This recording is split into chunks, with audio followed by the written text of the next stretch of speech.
Amy, Good evening. It's 6 o'clock. I'm going to call our meeting to order. I'd like to, following our agenda, welcome our newly appointed commission members, Amy Lepper and John List. Thank you. Welcome back, John. Welcome, Amy. Glad to have you here. Oh, and myself. That's right. I got reappointed. I forgot all about that. Okay. Having welcomed everyone, please join me in reciting the Pledge of Allegiance.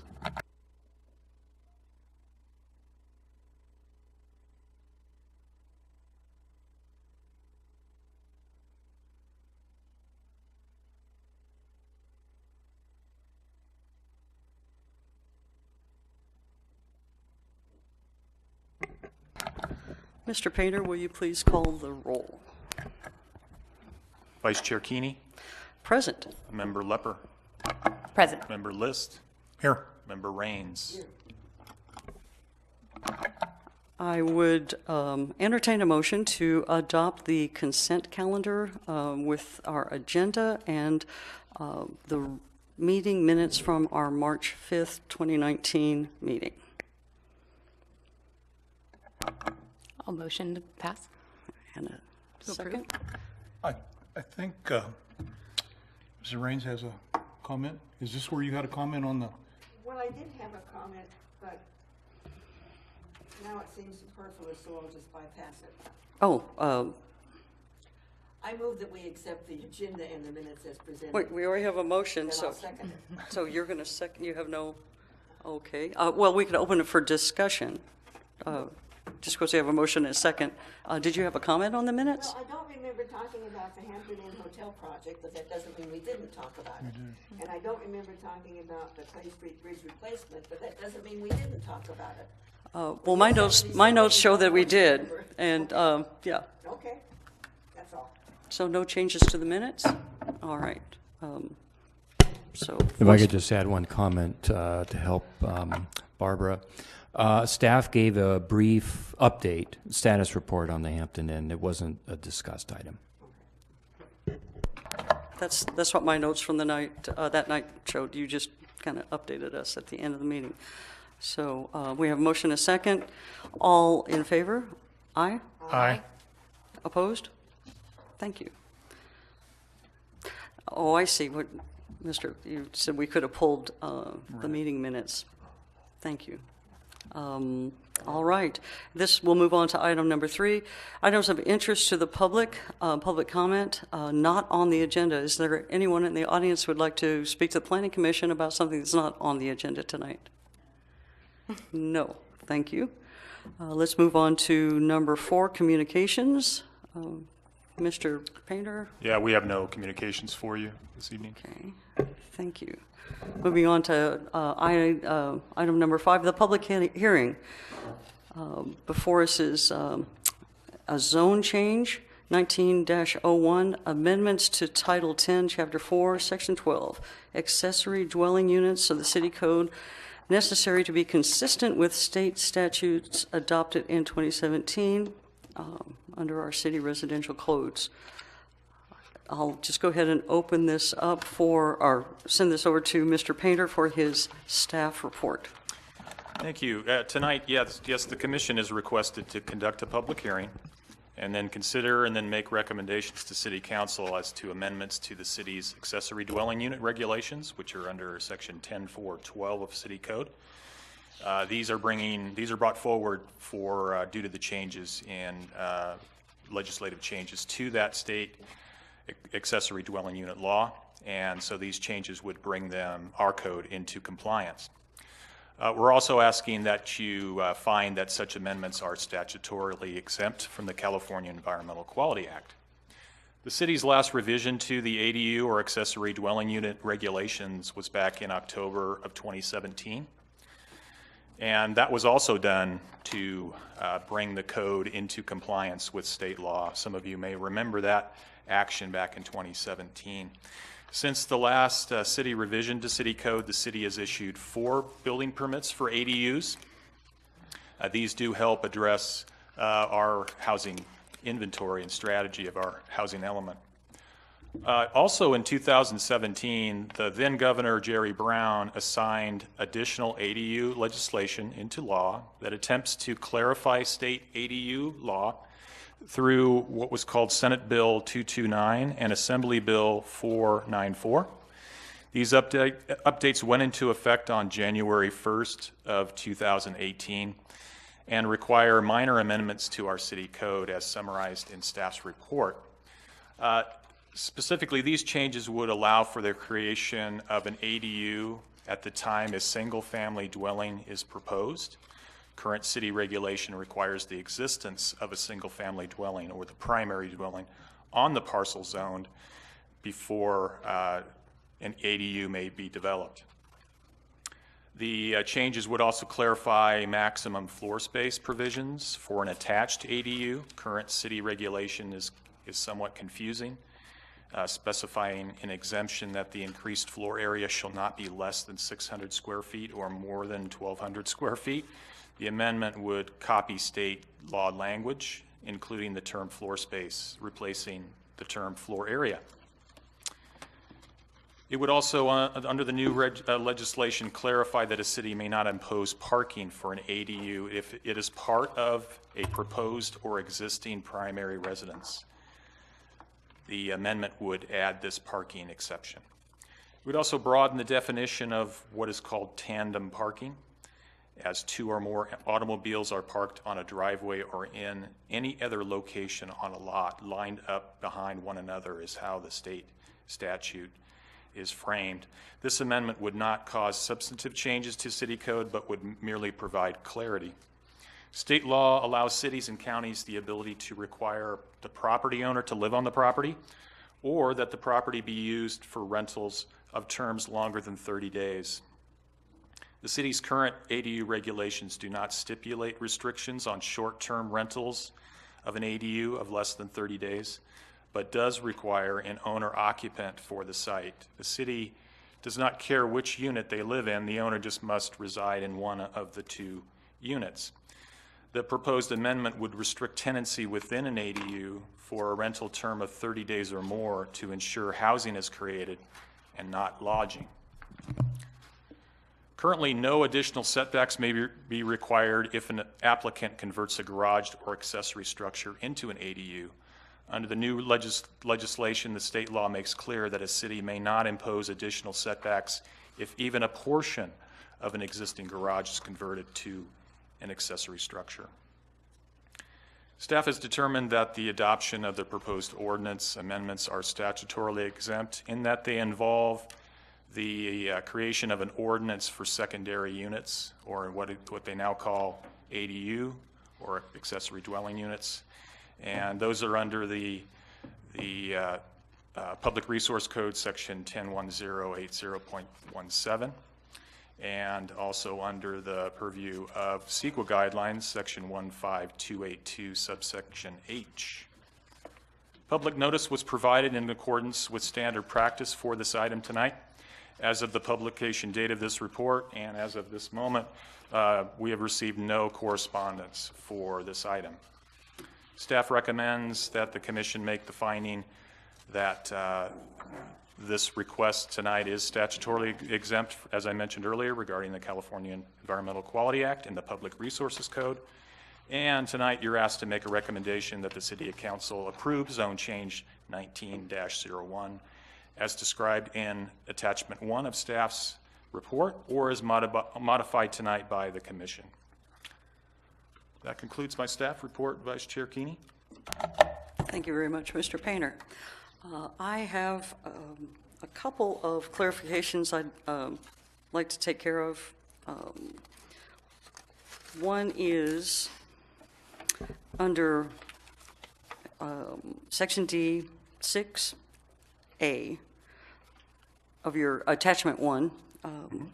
It reads, a detached ADU, maximum permissible floor area shall be 50% of the square footage of the existing or proposed primary residence, except that the maximum shall not be less than 600 square feet or more than 1,200 square feet.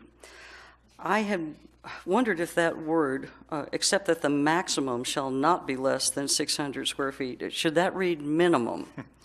Yeah, you captured an anomaly that it was certainly the city's intent, even back in 2017, to use the word minimum where you are suggesting maximum is not the appropriate term. So yes, I concur that is a change that staff would certainly support. Is that then a change that the commission would need to suggest? Or how do we? You could certainly forward on that recommendation to City Council, absolutely. I see. So because this is the existing language in Yes, correct. our ordinance, we can't just consider it a typo.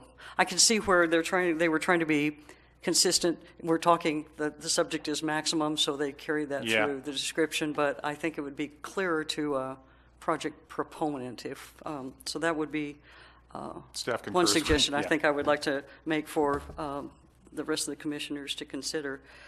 I also had a question for you on, May- oh, go ahead. May I ask a question on that?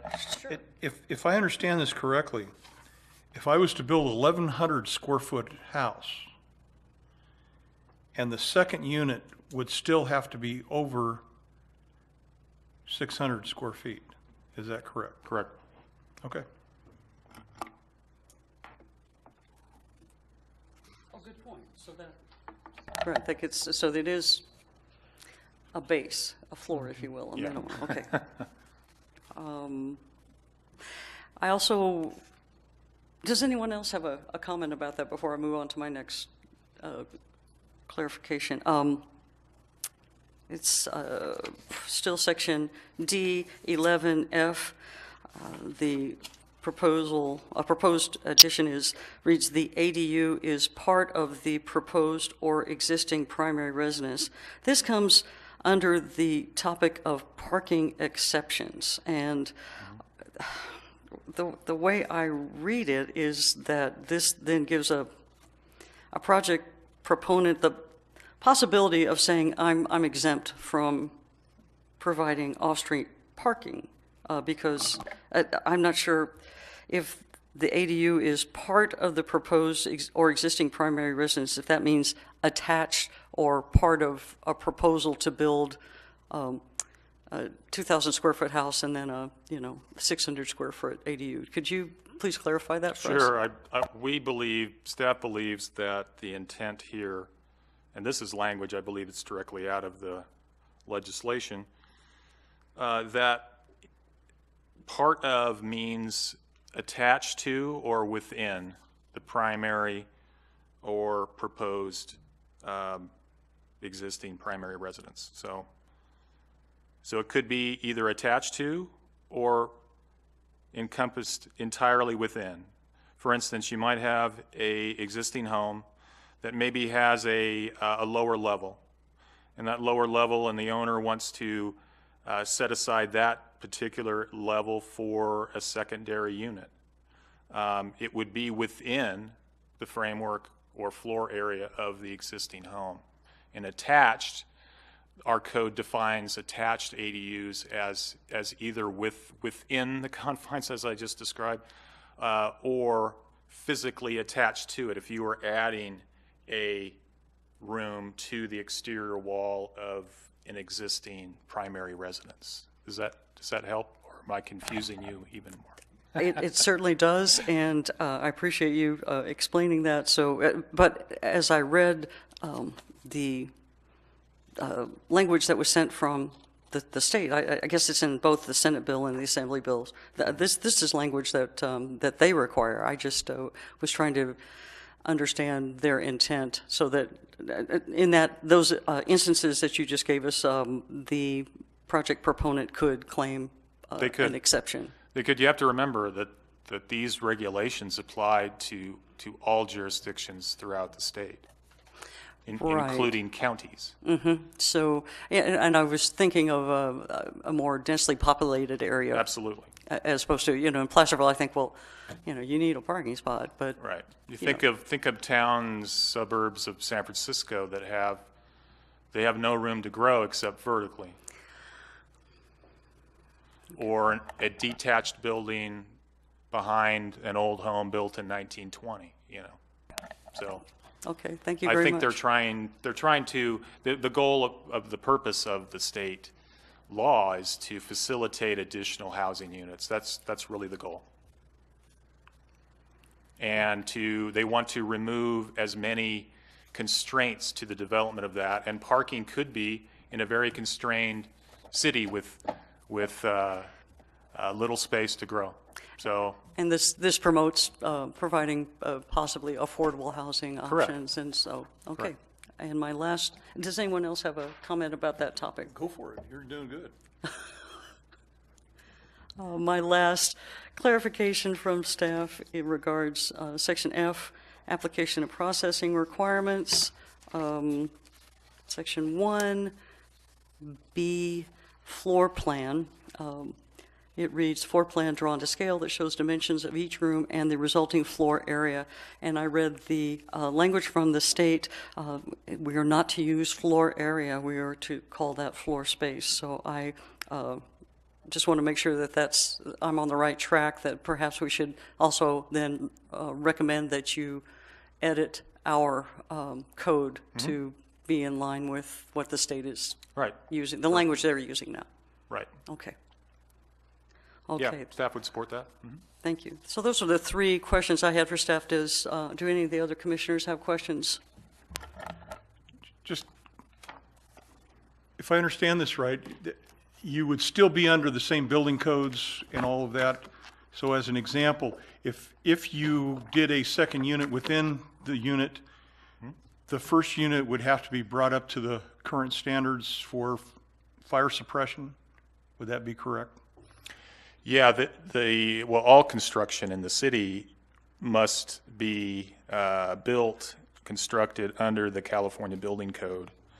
So yes, to answer your question, code requirements would apply to some extent. There might be upgrades necessary to accommodate that ADU, especially if there is issues with, penetrations outside where, a new opening for that new unit, Title 24, the energy efficiency requirements would kick in. So yes. Now, what about a separate unit? Would the existing unit be required to be brought up? With maybe one exception, I believe in almost any permit that's pulled on a piece of property, the state now requires that you have CO detectors and things of that nature. So I believe that's probably the only provision that would apply to a primary dwelling where a secondary, you're speaking about a detached something? Detached, yes. Yeah. Does that answer your question? I mean, it would still Well- meet our setback requirements, building height, et cetera. I'm just seeing a builder come in and say, hey, I want to build a separate unit, detached. And looking at, gee, if I have to take and put a fire suppression system in the existing house also, that's a burden that I don't want to be stuck with. Now, in that context, I think just the ADU would be required to have the energy efficiency requirements, the WUI requirements for Right. exterior siding to Right. retard fires, fire suppression. Okay. Yeah. Any other? Yes, Ms. Lepper. Yeah. I just had one observation when I was reading through that a handful of times throughout the writing, sometimes accessory dwelling unit is written out versus written as ADU. And I noticed it was changed sometimes and left as the full write-out. I'm not sure if it matters, but just in terms of consistency, that was one thing that I noticed. Thank you. That is all. Any other comments or questions or clarifications from staff? Well, mine is more a quizzical one. I'm referencing the state's memo of May 29, 2018. And the very first sentence reads, clarifies an ADU can be created through the conversion of a garage, I understand that, a carport, or covered parking structure. How do you convert a carport or parking structure to a dwelling? Well, in order to make it a dwelling, it would have to have exterior sides. So those sides would have to meet building code requirements energy efficiency standards. You'd have to have, you know, a heat source, access, egress windows, Okay, et cetera. You're starting from the bottom up, kind of. In this case, there might be a roof, but no sides to the carport, yeah. Is this statement anywhere in your thesis or your paperwork? I'm not sure I understand the question. I don't think it needs to be answered. Okay. Maybe, are you wondering if this converting garage, carport, or covered parking structure, was that ever prohibited? Is that maybe what you were wondering about? No. had a visual. Okay. I could not visualize.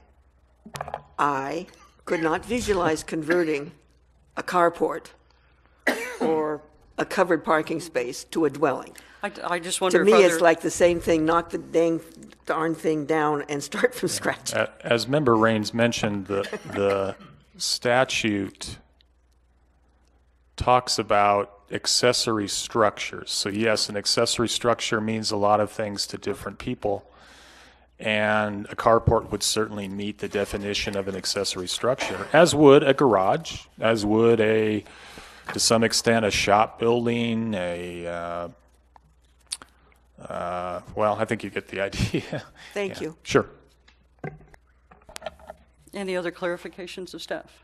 Okay. At this time, I'd like to open it up to the public. Would you like to comment on the accessory dwelling unit issue that's before us now? I'll take that as a no. Okay. Then I'll bring it back to the Planning Commission to discuss any other changes, any other regarding the proposed zone change.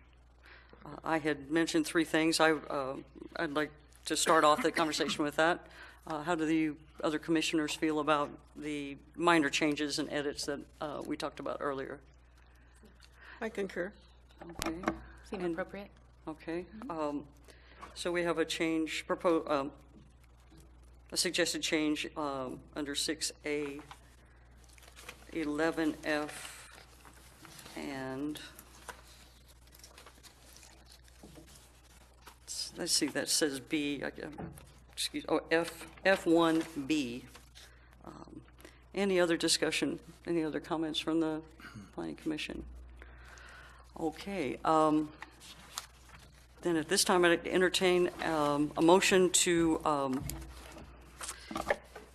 follow the staff direction to find that these amendments are statutorily exempt and recommend that the City Council approve this change to ZC 1901. Motion to approve? So moved, okay. And We need a second? I need a second. I second. We have a motion and a second. Any other comments? Just clarification, that we are adding changes to 6A, 11F, and F1B. That needs to be part of the motion. Right, Concur. okay, that needs to be Right. formally part of the motion. Thank you, Commissioner List. So things are in order. We have, Do I need to update my motion? Yes. Okay, yeah. I motion to approve the zone change with the proposed changes to 6A, 11F, and F1B. I second that motion. second, okay. We'll have a voice vote. Aye. Aye. Aye. Mr. Painter, do you want to? Roll call it to me, it's voice vote if you just say yes. Roll call. Okay, do we need a roll call, or can we just do vote? Either one's fine. You control the meeting. Okay, let's have a voice vote. All in favor? Aye? Aye. Aye. Aye. Opposed? No opposition? Thank you very much. Let's move on to, well, let's see, new business would be election of the officers. Oh, okay. Well, at this time, we don't have 5 members. Yeah, we cannot So. have this item. Yeah, 6:25, Commissioner Friend. So we'll have to postpone that? Well, we could do this, if you're asking for advice. We could move on to item 6.2 with the the possibility that he may arrive. Okay. Would you like to do that? We could, How do the other commissioners feel? Would you like to move on to 6.2 or? That's fine. All right, we'll move on to 6.2 and give Commissioner Friend a few more moments, and we'll just take let's take a couple minutes break, so.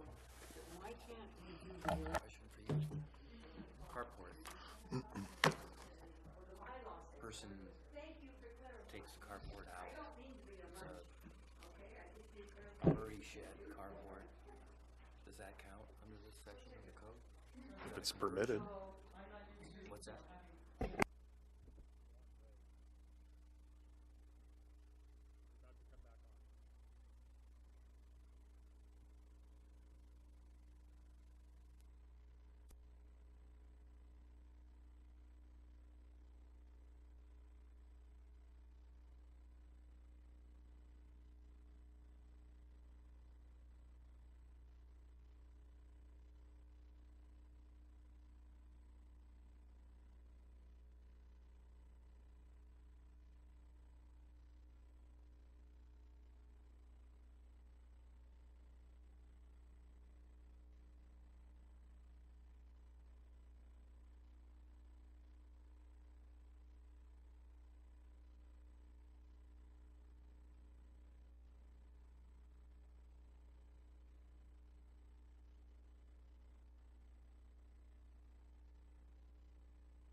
Report to share with us.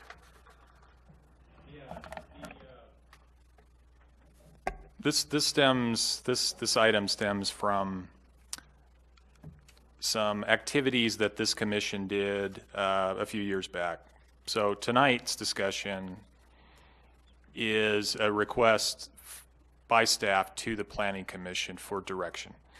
And this whole discussion involves the site plan review regulations under section 1049 of City Code, where the Planning Commission, if you're not familiar, reviews applications for involving a building permit for potential and proposed destruction or alteration of buildings in a historic district or to historic buildings that are identified under City Code.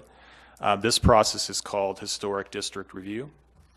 Historic District Review regulations were amended in 2011, with the addition of the Secretary of Interior standards for rehabilitation and guidelines for rehabilitating historic buildings.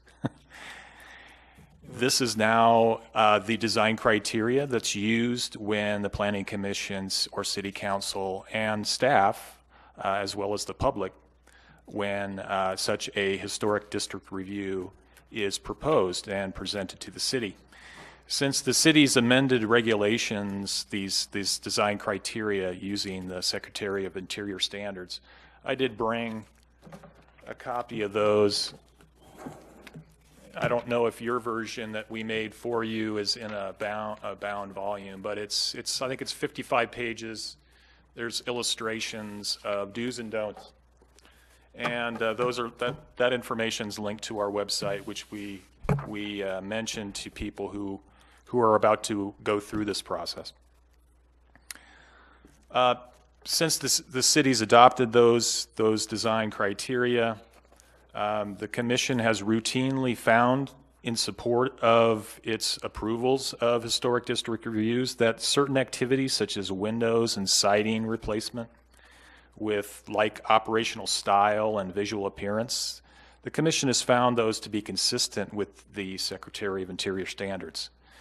Table 1 of staff's report provides a list of the site plan reviews that such findings have been made over the years. We don't process a whole lot of these, but back in 2014, a member of the public expressed their suggestion that exemptions be brought forward for these types of activities. I hate to use the word rubber stamp, but so the suggestion was to the commission at the time to consider exemptions to the historic district review procedure for these activities that I just described, windows and siding that involving materials of like operation and style, as well as visual appearance.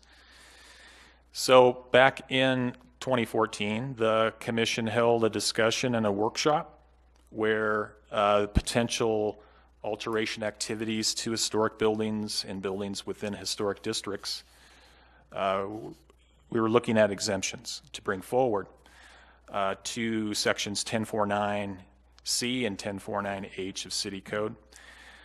Such activities discussed in staff's notes were and included solar panel installation, like-for-like material re-roofing, like-for-like style and appearance siding.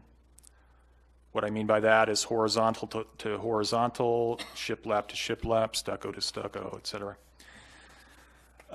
Window changes in existing openings with like style and operation, single hung to single hung, double hung to double hung, casement to casement, etc., etc.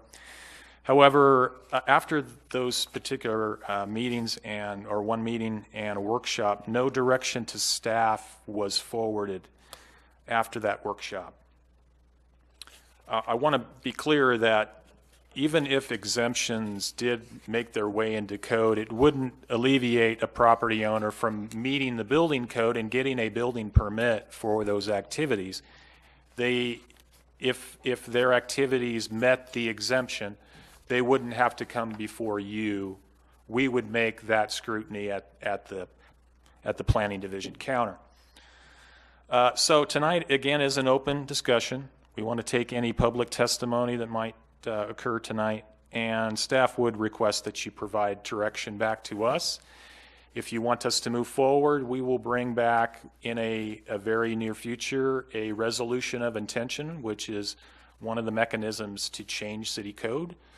And when we do bring that forward, and if you adopt that resolution of intent, that resolution of intent won't change the code at that moment. It just authorizes staff or directs staff to begin that process. And that process would involve submitting those draft amendments or exemptions that we might want to bring forward. And then the Planning Commission would then hear it at a public hearing and then make a recommendation to City Council.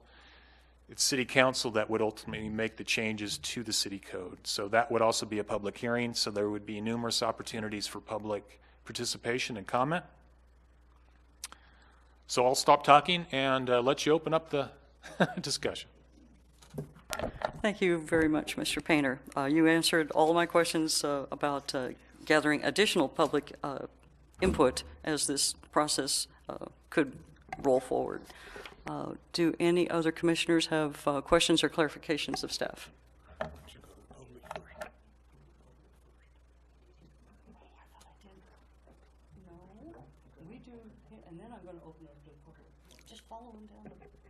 Do any of the other commissioners have clarifications or questions of the staff report at this time? No. Okay. I think I was the only commissioner that's here tonight that was around in 14. One of the issues that came up was we had seen in 13, 14, and 15 a number of times where people would come in, pay the fee to bring it to us, and it was simply wanting to go from a wood window to a vinyl window, and I don't think there's an exception. We granted all of those because the vinyl window looked like the wood window, and the wood windows are about 3 times as expensive.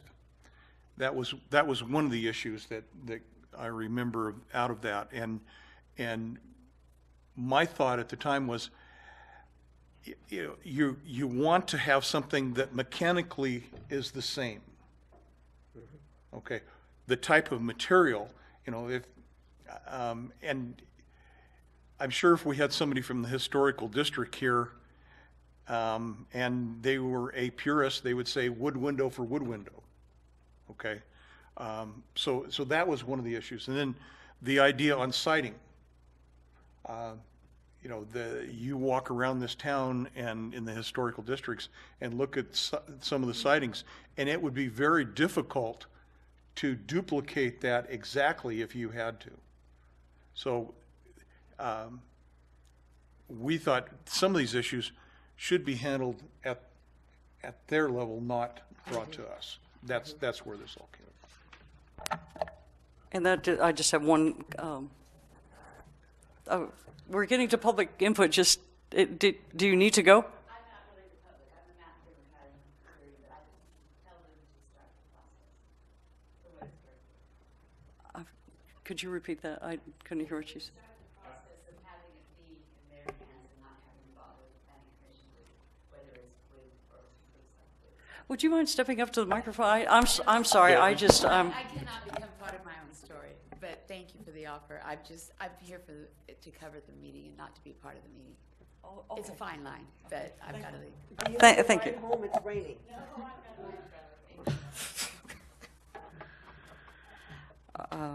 Okay, so I guess we won't take any input from the public at this time. So let's just bring it back to the commission for further discussion.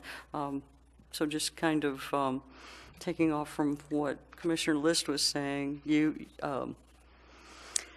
one of the concerns before was that the wood window, outside of efficiency and operational standards, it was just cost prohibitive. So people would prefer to do a vinyl.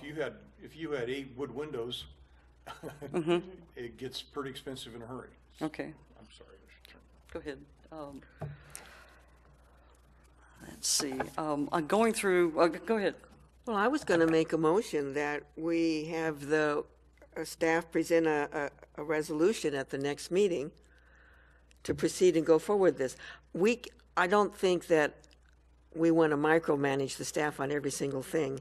And if we have a uniform policy on windows and siding, then they can use their following code and can just proceed without it being hung up by a meeting every other month. Good point. I would like to take just a couple minutes to go through the examples that were provided in the staff report, just to maybe give staff a little more direction where we're coming from. Maybe I realize you would just present to us a resolution to then undertake this work. Correct. But in going through some of the examples you provided, I guess the one that jumped out at me was air conditioning units. Let's see, is that in the town of Ione? Oh, you're talking about from the workshop from years ago? I'm sorry, yes. Yeah. This is part of your attachment 1. Yeah. And so you had listed some of the examples of things that were exempt from historical district review in other communities.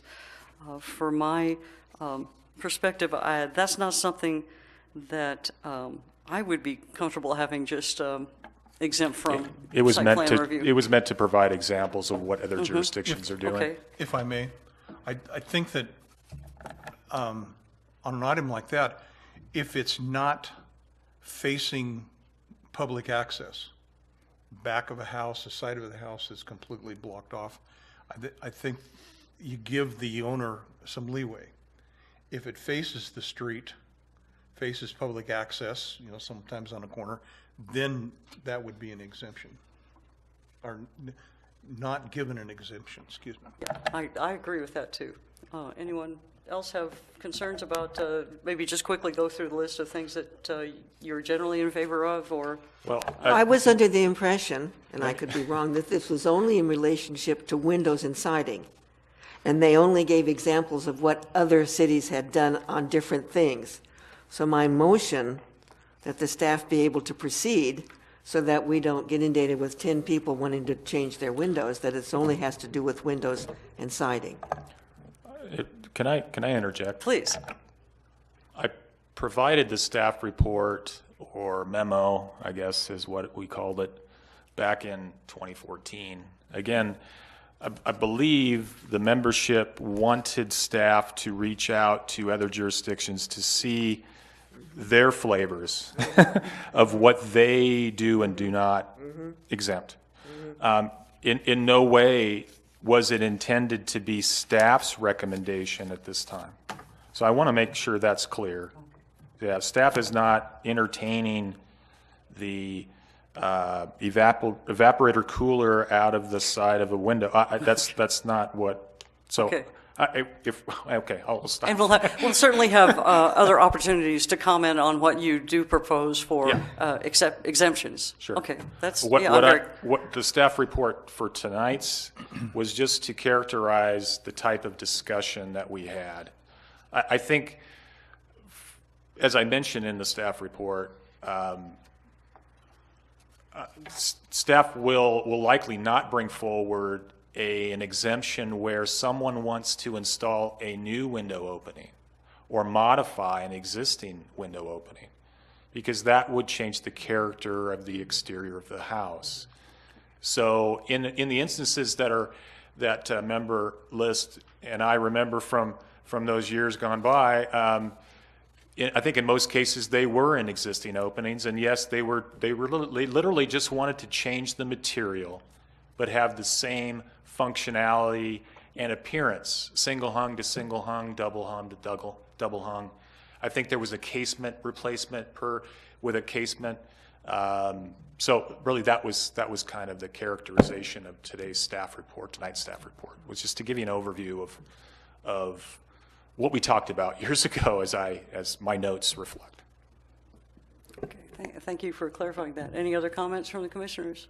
I appreciated hearing that the review would still be happening at the city level versus coming here, but there would still be some level of oversight within that district, correct? Sure. As Yeah.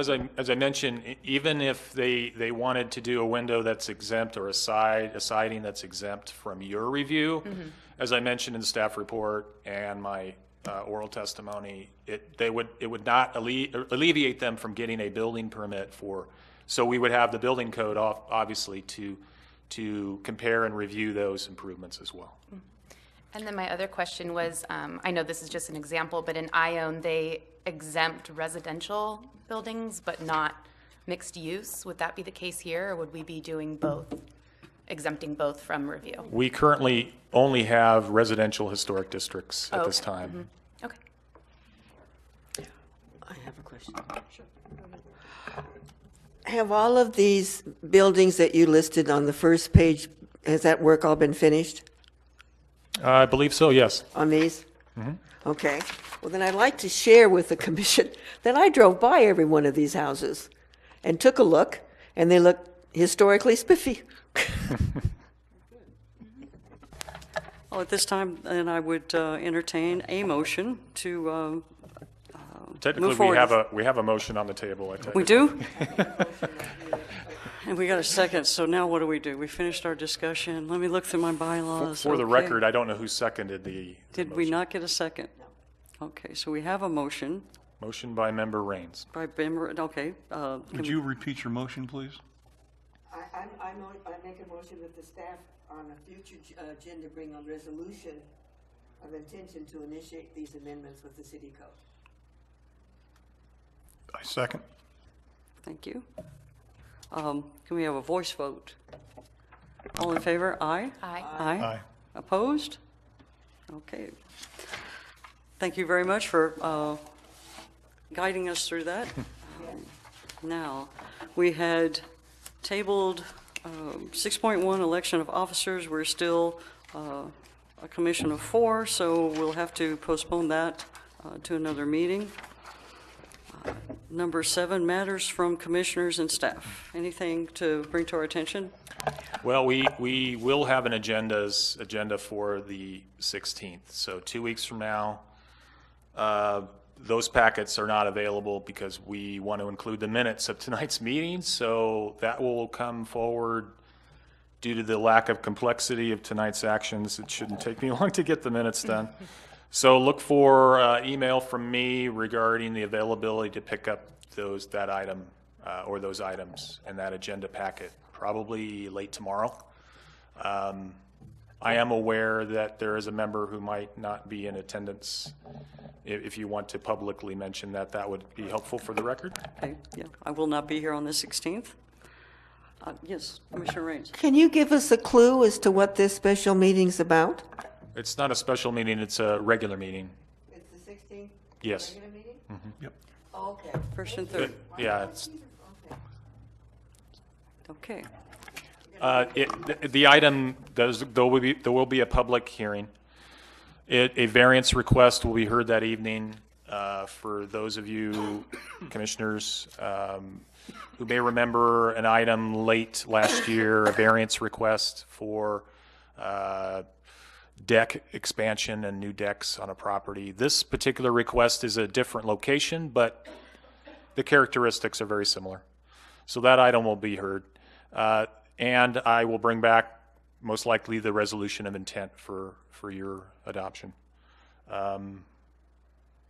Director Rivas, do you have any matters for commissioners? The only item I guess I'd like to report is we had our ribbon cutting ceremony for the city of Placerville's first parklet, and it was very, very well attended. And it's a demonstration parklet, so it will be at its current location through Halloween, October the 31st. And then it'll be removed and stored. And it's not to say that an application could be made to bring the parklet back. So hopefully the public enjoys it fully and has a lot of good comments about it. And maybe we'll see the parklet come back on a seasonal basis. I was at that ribbon cutting, and I've been looking at that parklet. Why are you taking it down? It's approved under a temporary use permit, and so it will primarily be used during the nicer seasons of the year. So we don't think we'd get a lot of use in the middle of winter, so it'll be taken down and stored, and then they can come back and apply for a temporary use permit and reinstall it. Okay. Just a practical matter, can it be folded up and put in a box and then brought back out? Or does it, when you take it down, it's... Yeah, right, and a parklet, can it It was be constructed reused? in a manner for it can be easily disassembled And then reassembled and in then the, reassembled. Yes. then in the next season? Yes. Okay. Does this mean you're not going to have any other parklets? We do have the ability for anybody to apply for a parklet. Has to apply for one. Okay. Yes. All right. Well, just a comment, I think it's a great amenity to our downtown. I think it's a really interesting style. It blends in well in the location, and I've enjoyed it already, so kudos. And I really admire the design and the effort that had to go behind it. Well, I think the intent is to provide just more opportunity for pedestrians to have an experience when they're on Main Street, a place to sit and people watch, a place maybe to eat a sandwich. And I think it just encourages greater pedestrian use of Main Street. They're very popular now. You see them in all major cities, Ukiah, San Francisco, City of Davis, Sacramento. There's Nevada City has one now, and they're all over the East Bay. Berkeley has parklets, El Cerrito, Albany. They're all installing parklets. A lot of them are city-sponsored, where they're more permanent. They're concrete with benches and just a place for people to sit and watch and relax. So I think the whole idea, because I don't know if you know the background to the parklet, but the County Health and Human Services applied for a grant with their with a professional association. I think it was an association of health professionals, and the county received the grant. It was a $10,000 grant actually to do the demonstration parklet project, and the county staff decided they wanted to put it on Main Street because Main Street is very pedestrian oriented. And so we were very pleased about that, the city staff. So we worked with them to get it in there. It was a pretty long process, but it's nice to have it in place. And I think when you go by, you'll see it heavily used. Maybe not now in the rain, but I'm sure we're in spring season. It's going to get a lot of use. Well, thank you for your perseverance. Yes, Mr. Painter. Yeah, before we conclude, it looks like we were about to conclude. I think technically we do need an action on item 6.1.